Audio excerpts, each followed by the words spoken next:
Hey there everyone, it's Amethyst Rose back on my Gravity Falls bullshit. I just found this dating sim game. Swooning overstands a grunkle dating sim game, and at first I was just curious about it, and I just wanted to know what it was about, but then I ended up downloading it. So, yeah. I was just curious. I never meant to go this far. But anyways, let's hop into it.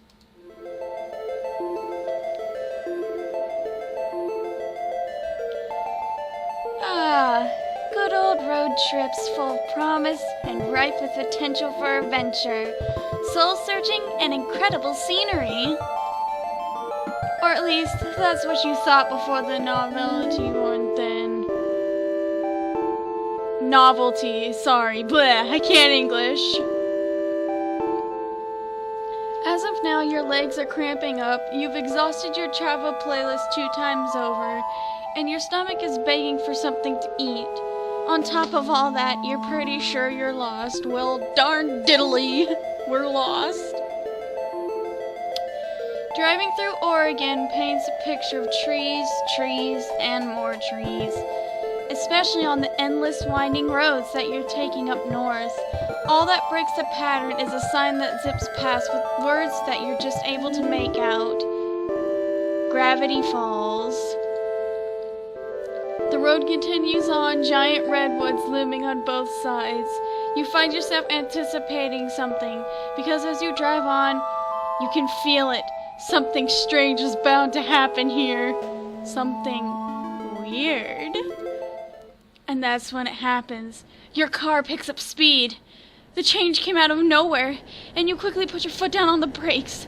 But horrifyingly, the car seems to be driving on its own willpower. Trying to stay calm despite the panic welling in your chest, you pull the emergency brake, only to find that the car resists and keeps moving forward. It's like something is pulling it. The car begins to rattle, the wheels screech against the country road, and you're screaming until... crash!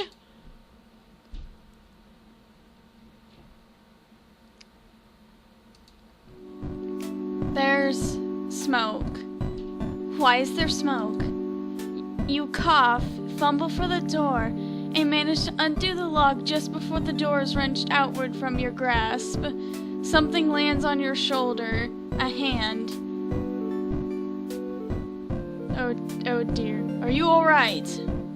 A man stands at your open car door. His hand on your shoulder leaves to tilt your head up, and he pulls a flashlight from his coat, shining it in your eyes. 2 blinks and he lets your chin go. His eyes dart over to the rest of you, looking for injuries. Still stunned, all you can do is watch. What's your name? Oh dear. I don't know. What do I name myself? Shit. What do I name myself?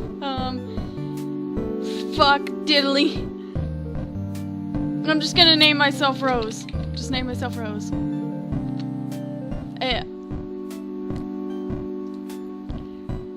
Rose, I'm Stanford Pines. Ford for short.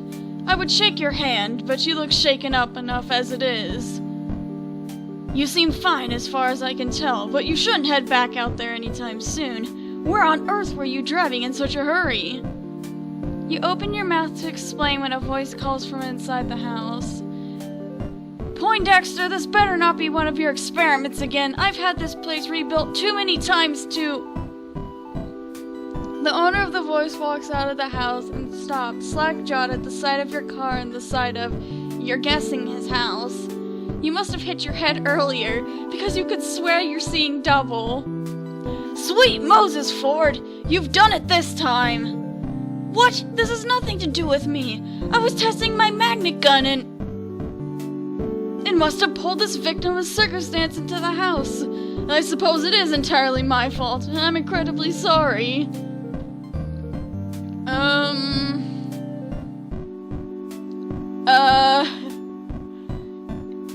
Reassure him. Unsure of why you're reassuring this mysterious man who just wrecked your car, you give an awkward shrug.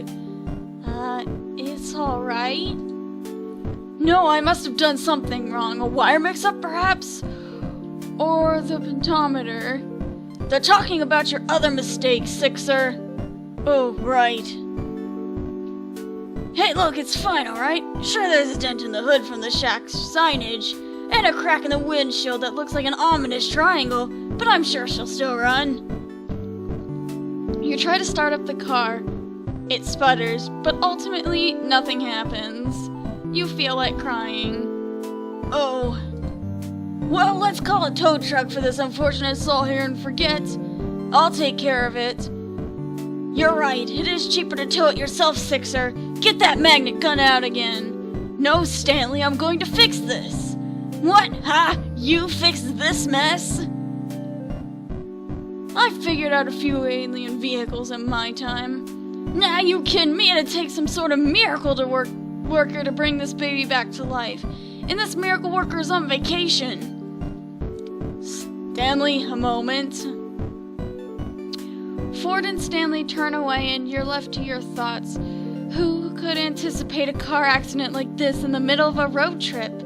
You could take care of your car, but how are you going to get home? They run buses out here, right? So you take out a bus out of here and then... Ford clears his throat, shifting a little awkwardly in place. Seems like they've finished their talk. So there are a few options. My brother Stanley here could drive you out to town and find a place for you to stay for the night. Or you could stay the night here.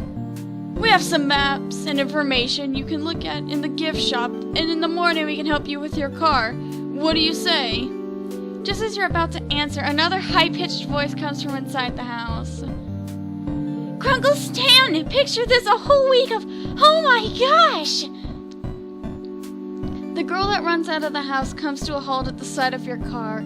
Oh, great. Grunkle Ford? Why is it that everyone automatically thinks I'm at fault? Well, this time it is my fault, but I've invited Rose here to stay with us for the night if she'd like. I'm sure I can fix this, I just have to figure out how. Stanley sighs. I can take a look. Being on vacation's pretty boring, and the old Stanmobile hasn't needed a tune-up yet. So it wouldn't be too bad to work on something in the meantime. Thank you, Stanley. I'm sure I could put something together from the gadgets I have lying around if you need any specialized tools to help you with the job. And let me introduce myself. I'm Mabel. You can ask me anything. I pretty much know everything there is to know about this place. Wait, hold on. I haven't even said anything yet. I appreciate your offer to let me stay. And to repair your car.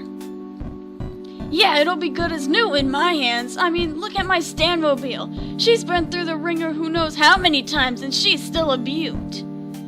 He points out a red car parked a distance away.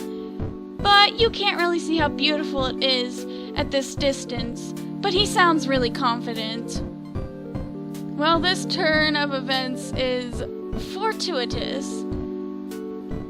Free repairs? Free lodging? There's no better deal to be found. And if things don't work out, the town probably has some sort of auto repair shop you can head to instead. Well, I accept. Thanks for the help. And my apologies again. What an embarrassment. I must have made such an elementary mistake. As the pines lead you inside the house, Mabel leaves her number in your phone for you to call whenever, and you find out that Ford's twin goes by Stan. This part's the house, but just outside that door's the Mystery Shack. Hey, you ever been to the Mystery Shack before? I wanted to, actually. I saw a bumper sticker while I was out on the road and got curious. You're interrupted by a loud, triumphant ha. Those bumper stickers were a good investment, and Sixer says they're too plain and graphically simplistic. And don't even have an address on them, Stanley. How is anyone supposed to find the place to attract customers? Sixer, did you hear that? Well, they are graphically simplistic. I don't know how she found the place, let alone thought what is the Mystery Shack was compelling. I kinda liked it. See, she kinda liked it. Hey, I like you, Rose. How about I give you a tour sometime tomorrow? Regular price. Tomorrow? Then I'll have to squeeze all my get to know you questions in today. Rose, tell me, capybara, yes or no? Yes, capybara. At that moment, a boy passes in the hallway at the I can't English help! At the far doorway, and Ford calls out to him. Dipper, my boy! I'm surprised I didn't see you run out to the scene of the crime. Crime? What crime? I have an alibi, Oh, you have someone with you. Hey, I'm not suspicious at all. Did you guys see that car on the side of the shack, though? For a second, I thought the Minotaurs were back with a grudge. Yes, about that, Dipper. Meet Rose. I've, stranded her car here by accident. She's staying here for the time being. Sorry, stranded her car here? You crashed it? Yeah, the Essence Shack fell off and everything, and the windows are cracked. One window, the windshield. And Rose was lucky to make it out alive. She's fine. No injuries, thankfully. The magnet gun's rather safe despite never having been tested in a formal setting. Yeesh, did you not, take safety precautions or anything? Actually, the irony of the situation is that I was trying to install a safety precaution. Hey, if you two are gonna do your nerd talk, I'm gonna get Rose set up. Mabel, sweetie, why don't you show Rose around? Let her stay in, the storage room. That's still empty, right? I'll make it empty. Oh, Mabel, you adorable little cinnamon roll.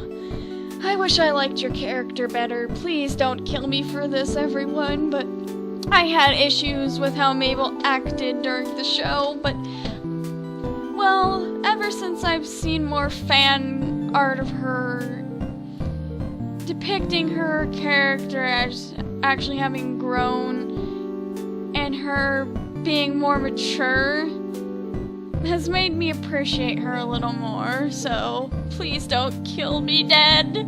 I like Mabel, I do. I just wish they had more time to round out her character. That's all. The rest of the day consists of Mabel showing you the storage room you'll be staying in, then the kitchen, and the living room, and the hallway, and the bathroom, and pretty much a comprehensive tour of the mundanities of a regular house. Eventually you find out that the family is even more extended than you knew. The decorative dollies make a lot more sense, knowing a grandmother actually lives here normally, and her grandson, Seuss. Or was it Zeus? Whatever the name, you look forward to meeting him when he comes for work in the morning. When you go up to the attic, Mabel opens the door to reveal Dipper, no stuck in his book, but you catch him occasionally glancing up at you as he pretends to read. The next member of the family snorts at you from Mabel's bed. A rotund pink pig, who Mabel declares as her best friend and partner in crime, Waddles. The two are a perfect match, right down to the chubby cheeks and boopable noses. And in the evening, though you'd still been in disbelief over the state of your car, the family dinner and after-dinner TV marathon you'd been invited to made it seem like a normal guest stay, rather than a forced circumstance. Returning to the storage room Mabel had shown you earlier, you find an air mattress waiting for you, and more pillows and sheets than a summer night warrants.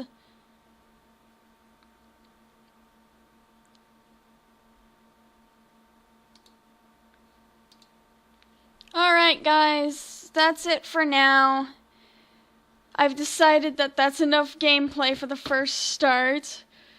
If you like this, let me know. I've been trying to do silly voices. They probably aren't any good at all, but I don't really care. Well, I'll see you next time back when I'm on my Gravity Falls bullshit.